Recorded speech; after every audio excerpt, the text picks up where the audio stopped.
Thor, what do you know? Shh, shh, Thor, shh. Is he asleep?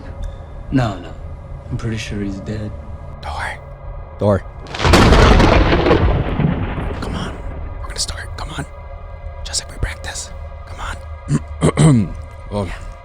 Come on. Just like we practice. Come on. Good morning. Oh, yes. Afternoon.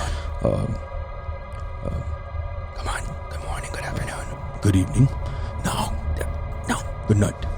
No, Thor. Just like we practice. Good morning. You start with good morning. Good morning to you too. No, Thor. God. Oh, we should have gone Iron Man. Just roll the intro. Roll the intro. Roll the intro. Oh, yes. Roll the intro.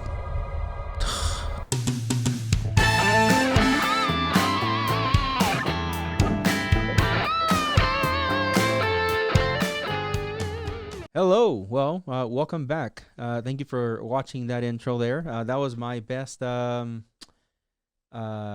at unhealthy Thor, or I don't know if it's okay to say fat Thor anymore, but also my thing is coming apart a little bit here. Today, I have a full audience here. I have now I'm not lying to you guys. I actually have an audience. I know sometimes you guys believe like I'm just lying just to not make myself feel lonely. There's people here. There's people here. Not like in here, but they're actually here. Anyways, so today we're going to have some fun because we're actually going to talk about some scary stories. I actually don't have any big news today for you guys like I normally do.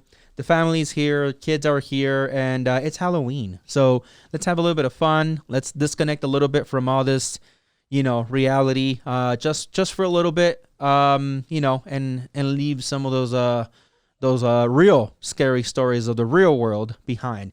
But for now, I have some stories for you guys that I found around the internet that are stories from actually around the world. So let's get into it.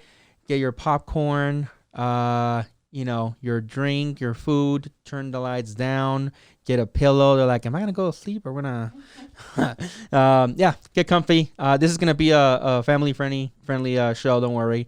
But I wouldn't have like little kids because then they're gonna not want to sleep in their bed and sleep with you. Like mine are gonna sleep with me tonight because then you're like, to be fair, I don't want to sleep with myself either.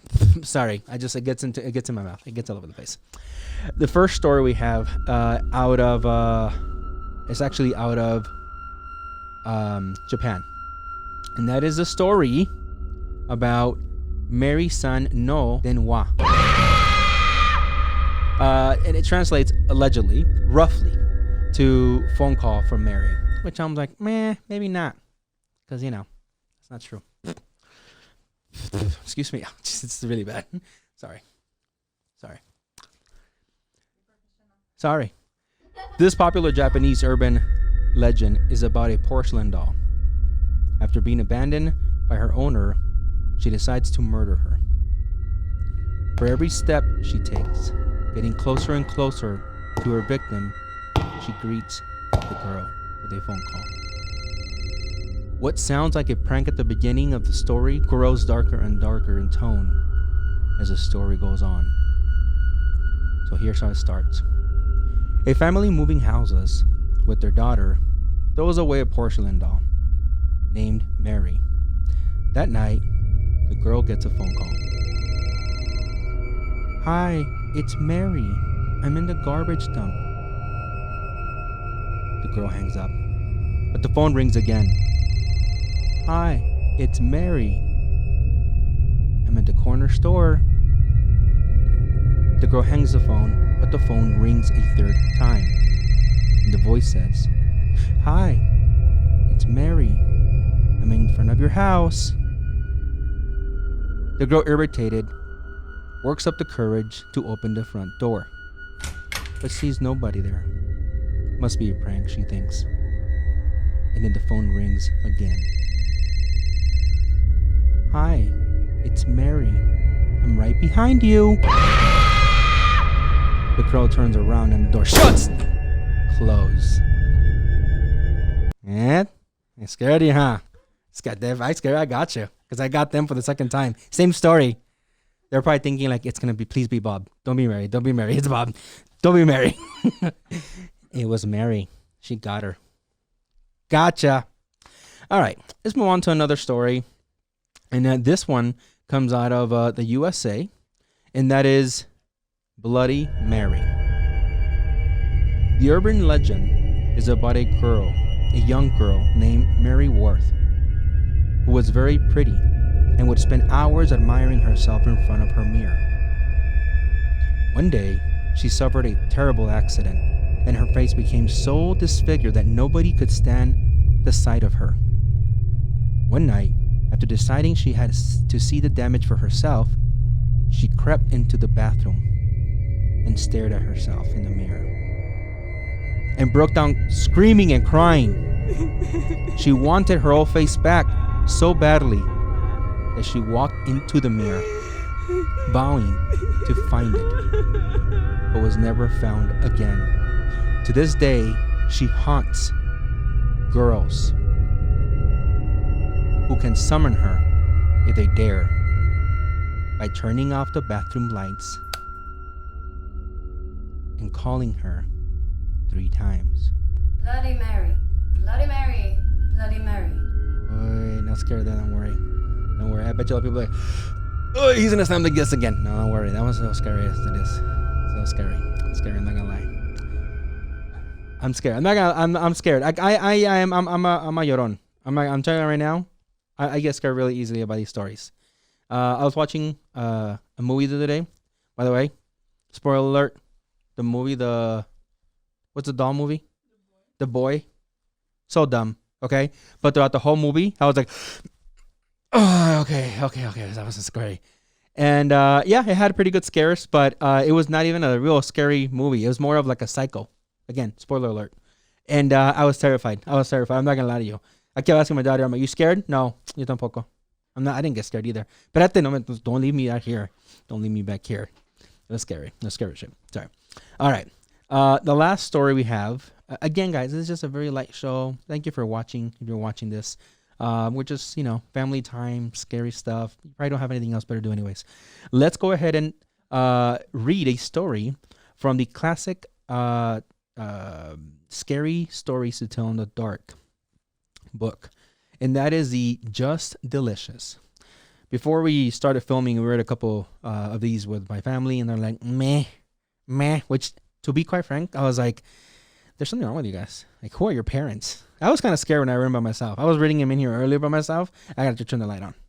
I was like, I was telling Wex over here, turn on the lights. I don't say her name because then she starts doing stuff. I was like, turn on the lights. You're not filming podcast. Cállate.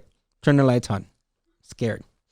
Okay, let's get into this one, shall we? Just Delicious. What's the story? George Flint loved to eat.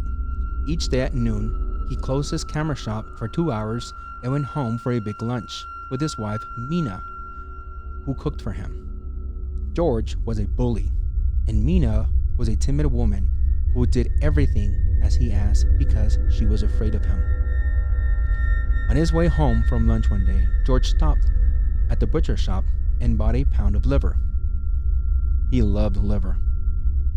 He would have Mina cook it for him for dinner every other night.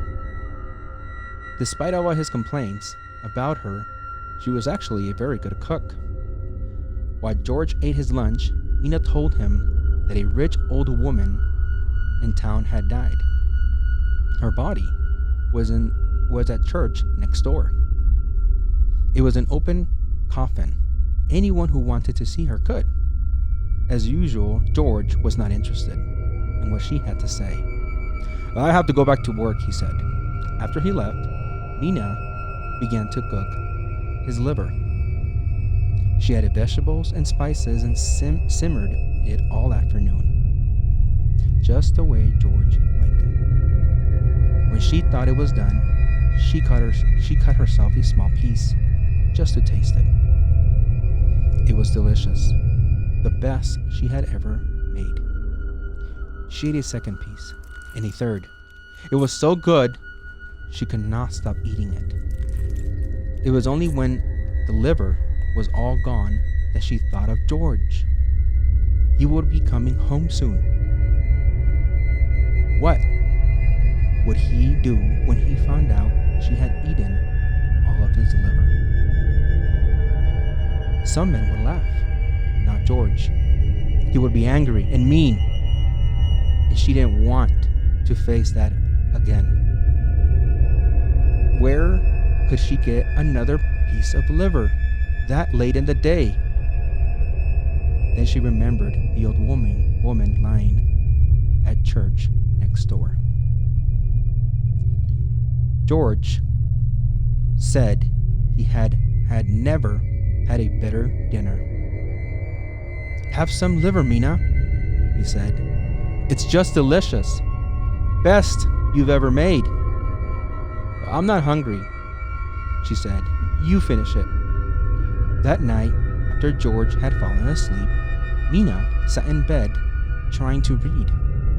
But all she could think about was what she had done.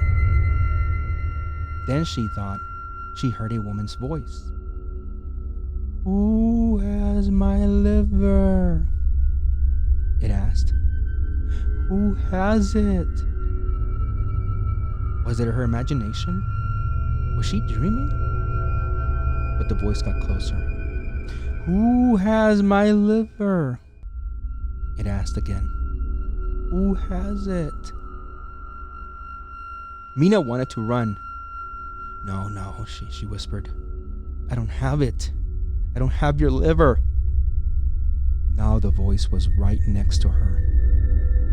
"Who has my liver?" it asked. "Who has it?" Mina froze with terror, and she pointed at George. He does," she said. "He has it." Suddenly the lights went out and George screamed. "Ah!"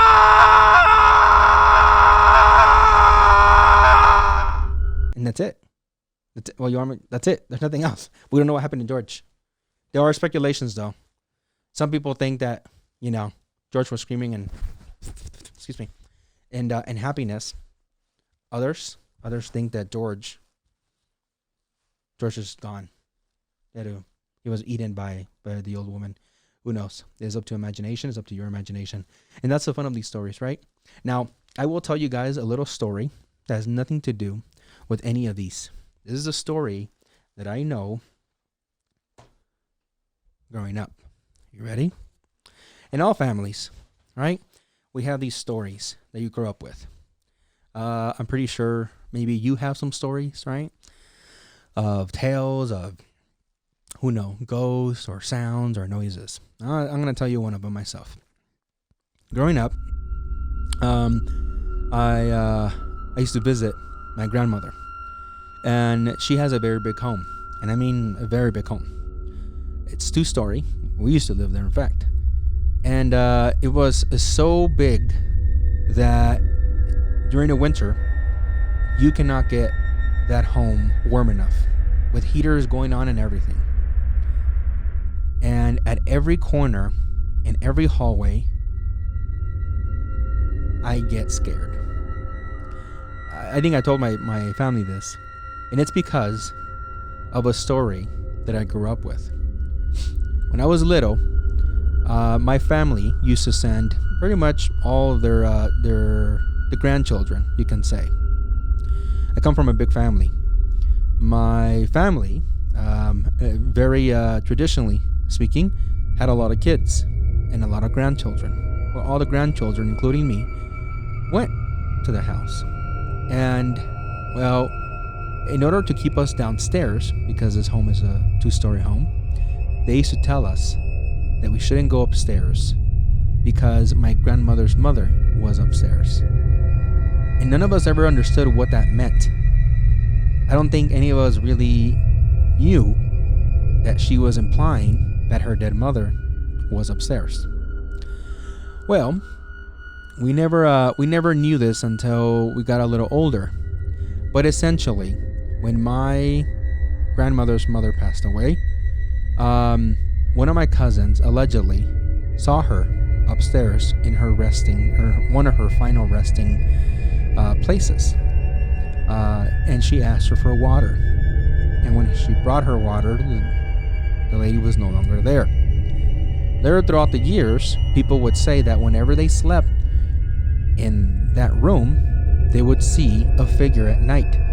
And the reason you will be able to see it is because the home is positioned in a way where the moonlight, because they have such gigantic windows, these really big windows, the moonlight comes in very clearly, but it comes in just enough to create silhouettes.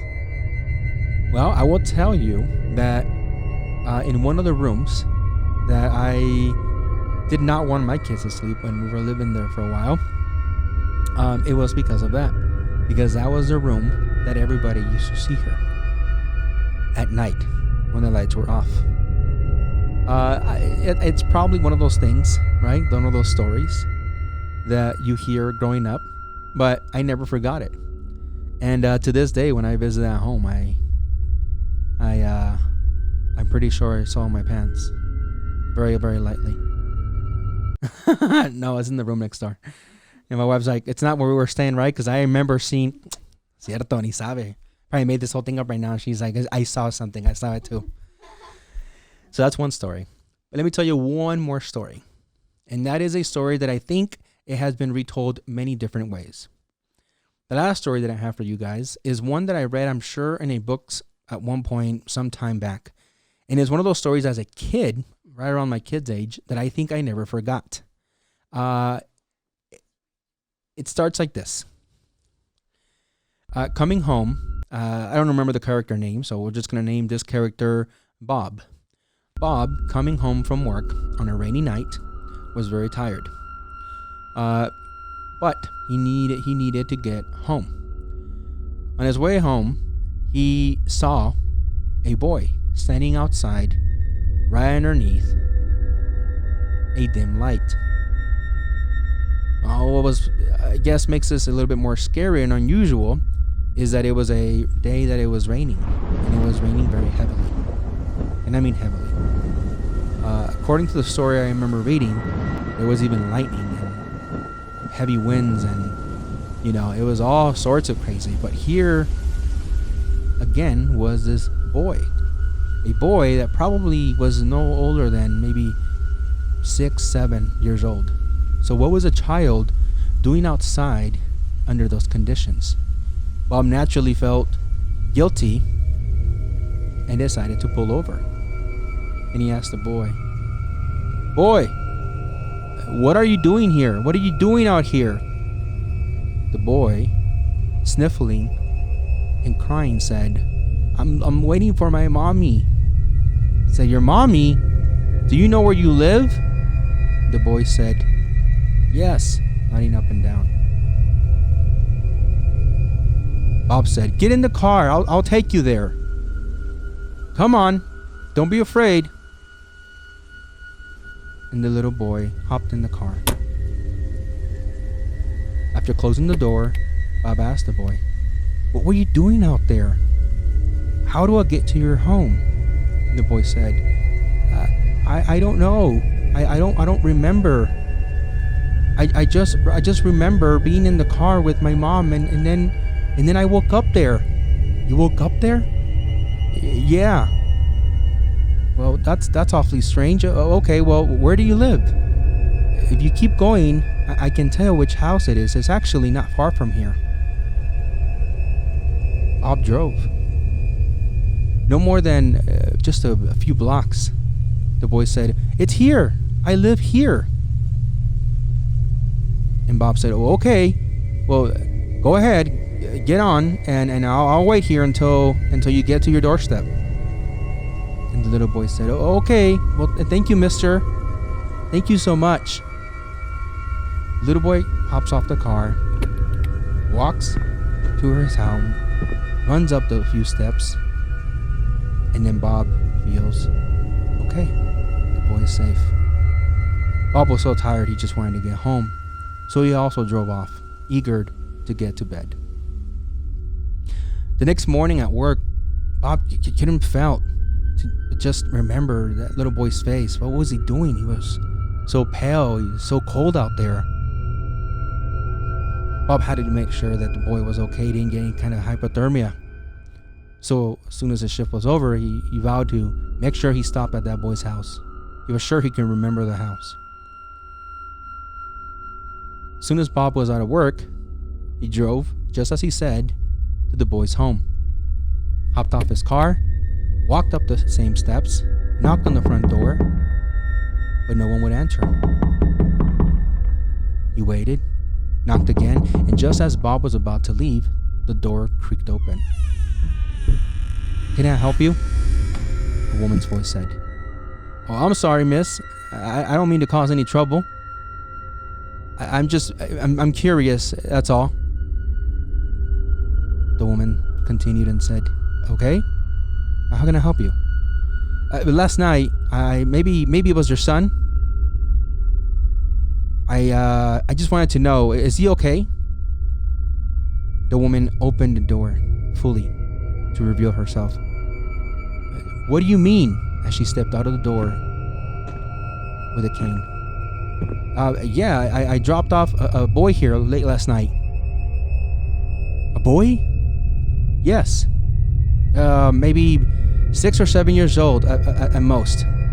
I don't know, yay high," as Bob signals how high the boy was, not very tall. "Mister, you must be some kind of crazy. And cruel, I tell you. I'm sorry, miss. I really don't mean to cause any trouble. I just want to know if the boy is okay. Does he live here? There's no boy here. I'm sure he was here. I dropped him here last night. He was wearing a red jacket, blue jeans. I want to say that he even had green eyes, brown hair. That boy you're describing, mister, was my son, and he died when I crashed my vehicle just a few blocks from here." Bob was speechless. Bob did what many people have been known to do, which is deliver the spirit to where it goes, or where it wants to go. That is it. And I remember in as much detail as I can, and the rest I added. I don't know if it was Bob. Probably know it was Michelangelo. His name was Michelangelo. Mike. I don't know, but that was the story. I read that story when I was at a school called Balboa, and it creeped the hell out of me. Every boy in that little school, I thought was a ghost. I walked around for like a week touching people, like, people were like, ¿Qué, Jonathan? ¿Qué estás haciendo? I was like, "Are you real? ¿Estás aquí? Do you want to go home with your mommy?" I mean, I got to like 2 referrals for that. Kept telling people I wanted to get them home as well. So yeah, that's it, guys. That's it for today. Just a very quick show. Just a couple laughters, maybe, just a couple spooks. Hope you guys enjoyed. That was it for today. Have a great Halloween. I hope you guys are safe out there. I don't think many people are going to be going out, but if you do, be safe. Please stay safe. Make sure you watch out for your kiddos. And until Monday. See ya.